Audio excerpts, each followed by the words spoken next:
కిష్కింధ సీత అపహరణతో రాముడు తీవ్రంగా దుఃఖంలో మునిగిపోతాడు. లక్ష్మణుడితో కలిసి సీతను వెతుకుతూ అరణ్యాలలో సంచరిస్తాడు. ఈ దశలోనే రామాయణ కథ కొత్త దిశలోకి మలుపు తిరుగుతుంది. వానరులతో రాముని స్నేహం. సీతాన్వేషణలో రామలక్ష్మణులు భయంకర రాక్షసుడు కబంధుణ్ణి ఎదుర్కొంటారు. అతని చేతులు విరిచి సంహరిస్తారు. మరణానికి ముందు తనకు శాప విమోచనం జరిగిందని చెప్పి రామునికి ఒక ముఖ్య సూచన ఇస్తాడు. పంపా సరస్సు వద్ద శబరి అనే భక్తురాల్ని దర్శించు, ఆమె నీకు మార్గం చూపుతుంది. రాముడు శబరి ఆశ్రమానికి వెళ్తాడు. శబరి పరమభక్తితో రామునికి బెర్రీ పండ్లు అర్పిస్తుంది. రాముడు ఆమె భక్తిని స్వీకరించి మోక్షం ప్రసాదిస్తాడు.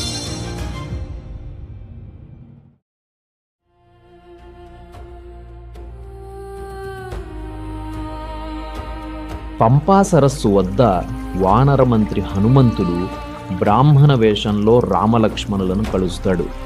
రాముని మహాత్మ్యాన్ని గుర్తించిన హనుమంతుడు వారిని సుగ్రీవుని వద్దకు తీసుకెళ్తాడు. సుగ్రీవుడు తన అన్న వాలి భయంతో ఋష్యమూక పర్వతంలో నివసిస్తూ ఉంటాడు. రాముడు సుగ్రీవుల మధ్య సఖ్యత ఒప్పందం జరుగుతుంది. రాముడు వాలిని సంహరిస్తాడు. సుగ్రీవుడు సీతాన్వేషణలో సహాయపడతాడు. ఇది రాముడు హనుమంతుడి అనుబంధానికి ఆరంభం. సుగ్రీవుడు వాలిని యుద్ధానికి పిలుస్తాడు. రాముడు వృక్షాంతరం నుండి వాలిని బాణంతో సంహరిస్తాడు. వాలి మరణించే ముందు ప్రశ్నిస్తాడు, నువ్వు నేరుగా యుద్ధం చేయకుండా ఎందుకు చంపావు? రాముడు ధర్మబద్ధంగా సమాధానం చెబుతాడు. వాలి తన తమ్ముడి భార్యను స్వాధీనం చేసుకున్నాడు. అది రాజధర్మానికి విరుద్ధం. వాలి తన తప్పు గ్రహించి రాముని మహిమను అంగీకరిస్తాడు.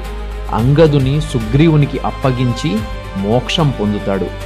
వాలి మరణంతో సుగ్రీవుడు కిష్కింధకు రాజు అవుతాడు.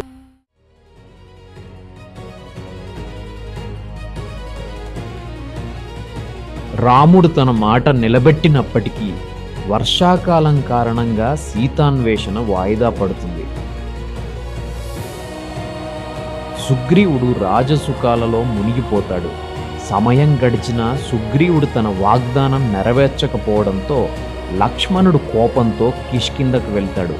హనుమంతుడు శాంతింపచేసి సుగ్రీవుడు తన తప్పును అంగీకరిస్తాడు. సుగ్రీవుడు 4 దిశలకు వానరసేనలను పంపుతాడు.